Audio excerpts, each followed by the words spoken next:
compartir algo que yo aprendí. Perdón. Ok.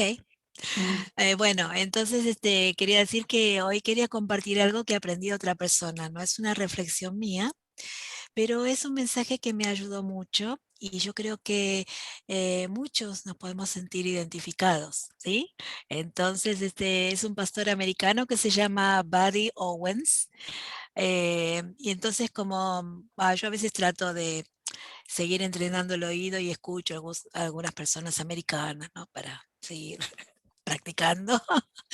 Y bueno, entonces vamos a empezar con una pregunta. A ver, ¿qué me puede decir? ¿Cuál es el desierto más grande? ¿Cierto o incierto? Desierto, El desierto. desierto más grande. Se supone que es Sahara. ¿Sí? ¿Ok? ¿Alguien más? ¿Hay algún otro desierto? Ok, bueno. ¿Siberia? El de Australia. No. Bueno, resulta que el desierto se mide no por el calor, sino por la cantidad de precipitaciones que recibe.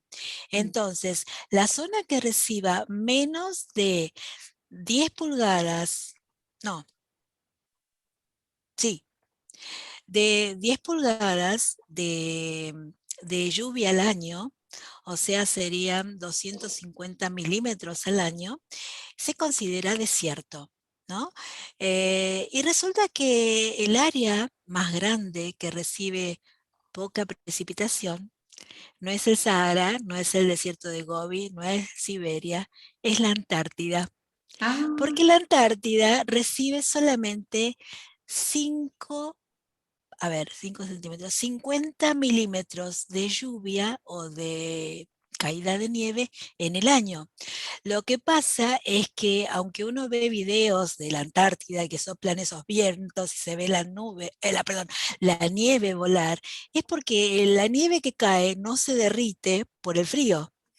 Entonces, nieva poco, pero sin embargo, por las características, la Antártida es el desierto más grande. Ahora, el tema de la Antártida o sea, de los desiertos, es un tema que muchas veces se usa como metáfora eh, para poder expresar el estado en que se encuentra nuestra alma, ¿no?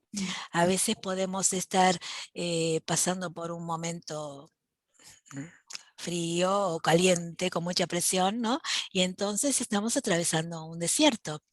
Según este pastor, hay 3 tipos de desierto del alma que podemos ver. Uno sería el desierto donde se siente mucho el calor, hay mucha presión, ¿no? Y entonces nosotros podemos sentir la presión o el calor o que tenemos discusiones acaloradas en la casa por problemas que podemos tener.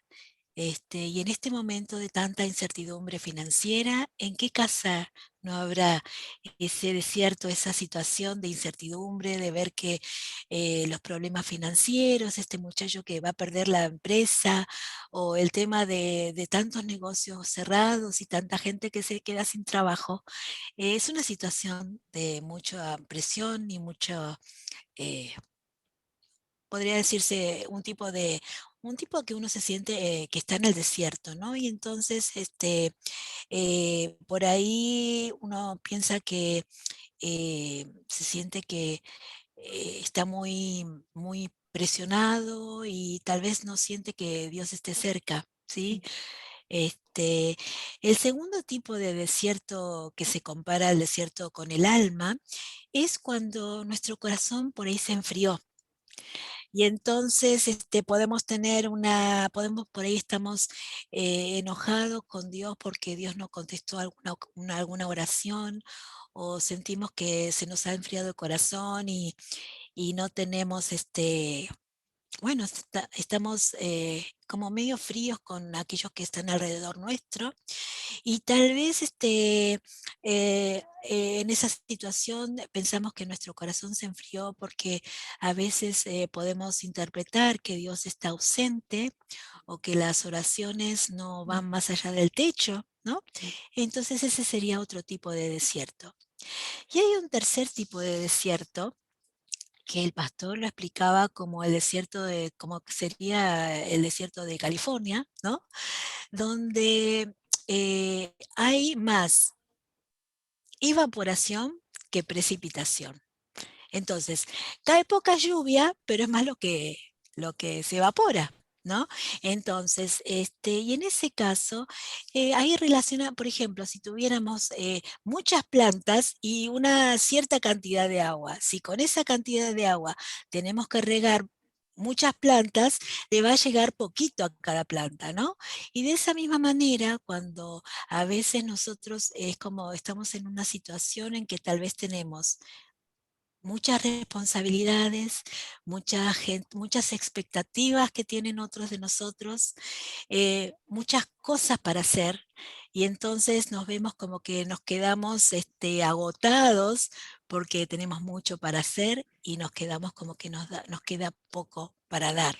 ¿Sí? Porque nos sentimos como que todo es too much, como que es demasiado, ¿no? Entonces yo creo que tal vez nos podemos identificar en uno o más de uno de este tipo de desiertos en que nos podemos haber encontrado. Y si vemos en la Biblia, Dios le habló en el desierto a muchos personajes de la Biblia, ¿no? Le habló a Abraham, le habló a Jacob, le habló a Moisés, a Elías, ¿sí? En el desierto, cuando David huía de, de Saúl, cuando lo quería matar, es cuando escribió el Salmo 63, ¿sí? Y donde tiene bueno, ahora lo voy a leer, y también Jesús fue tentado en el desierto, ¿ok? Entonces Dios usó el desierto para hablar a distintos personajes de la Biblia, y vemos, por ejemplo, en el Salmo 63,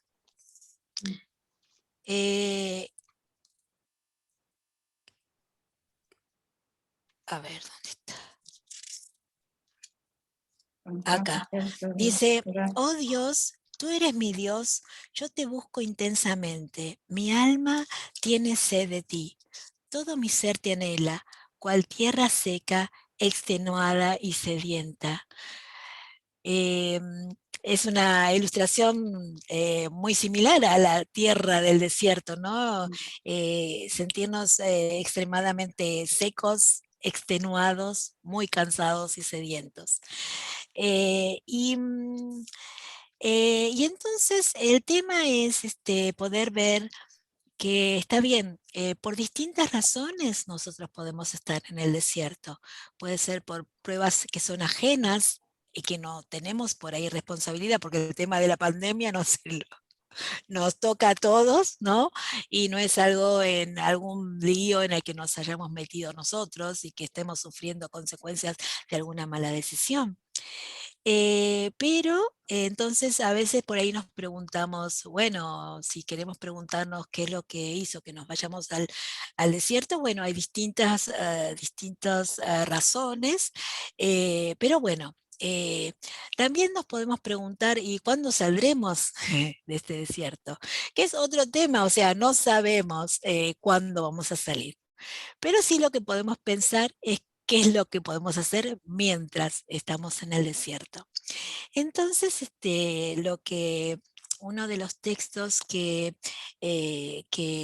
podemos ver queda en el libro de Oseas, Oseas 2. Cuando habla, primero al principio del capítulo, Oseas 2 habla de la esposa infiel que se fue y le fue infiel y fue detrás de sus amantes, ¿no? Y acá ilustra la infidelidad de Israel hacia Dios, que le fue infiel y fue atrás de otros dioses, ¿no? Pero en el versículo 14 del capítulo 2, dice, a ver, lo que pasa es que las distintas versiones en distintos idiomas son distintas. Entonces, en la del lenguaje actual dice, a pesar de todo eso, llevaré a Israel al desierto y allí, con mucho cariño, haré que se vuelva a enamorar de mí. Le devolveré sus viñas y convertiré su desgracia en gran bendición. Volverá a responderme como cuando era joven, como cuando salió de Egipto. ¿Sí? Entonces, en otras versiones, cuando habla, en la versión en inglés, en vez de hablar de convertiré su desgracia, habla de que va a sacar a Israel del valle de Acor. Y resulta que el valle de Acor, Acor es el significado, es el sinónimo de la palabra pruebas, ¿sí? Ah, y ese valle es el valle donde el pueblo había, después de haber vencido en Jericó, estaban en un estado, o sea, victorioso, y les quedaba combatir un pequeño pueblo que se llamaba Ai, que era pequeñito y se suponía que tenía que ser fácil eh, vencerlos. Pero, sin embargo, hubo una persona que no obedeció y se guardó parte del botín, que no tenían que, se había guardado un par de ídolos. Entonces, como resultado de eso, en ese pueblito que tenía que ser una batalla simple y donde tendrían que haber tenido la victoria, ahí pierden.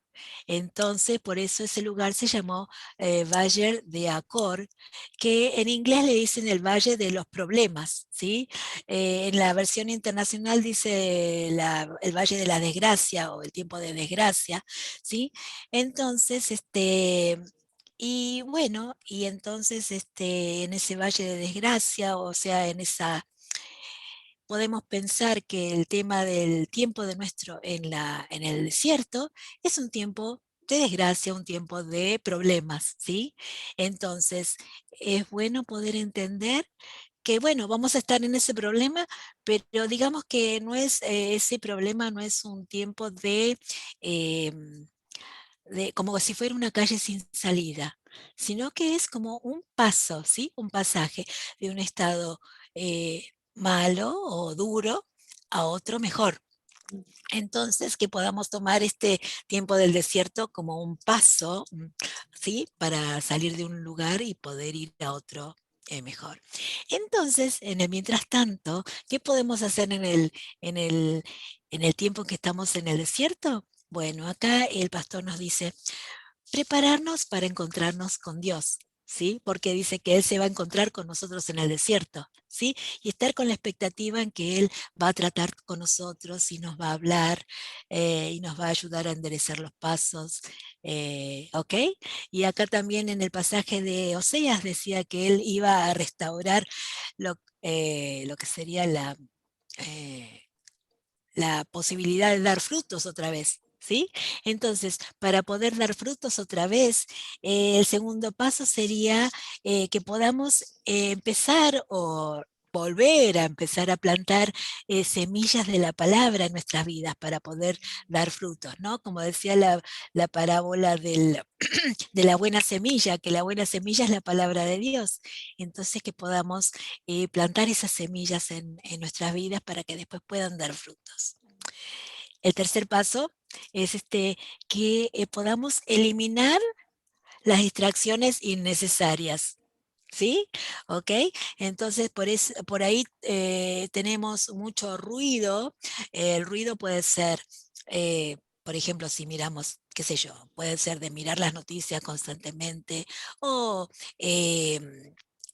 por ahí estar mucho ruido porque tenemos por ahí muchos compromisos y estamos demasiado activos. Entonces, poder eh, elegir lo que es importante y quitar aquello que nos distrae, ¿sí? Que podamos usar el tiempo sabiamente. La cuarta cosa es ver en nuestros corazones si tal vez nosotros tenemos algún ídolo que nos está afectando. Ídolo en el sentido de decir algo que nos separa, se interpone entre nuestra relación con Dios, ¿no? A veces cada uno podrá evaluar, ¿sí? A ver si tiene alguna cosa que esté afectando nuestra relación con Dios. Y quinto y último, como decía Aiko, ¿no? Lo importante de poder cantar. O sea, en medio de la prueba, poder cantar, elegir cantar y alabar a Dios, para poder estar enfocados en pensar en Él y,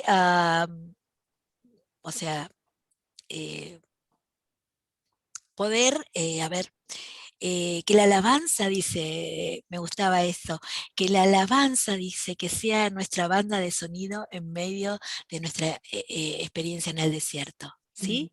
Entonces, que bueno, que podamos pensar en esto, podamos allanar el camino, podamos eliminar aquello que nos distrae y saber que de este desierto, si nos encontramos en uno, yo creo que más de alguna prueba nos podemos encontrar, saber que Dios no nos deja solos y nos va a ayudar a salir a algo mejor.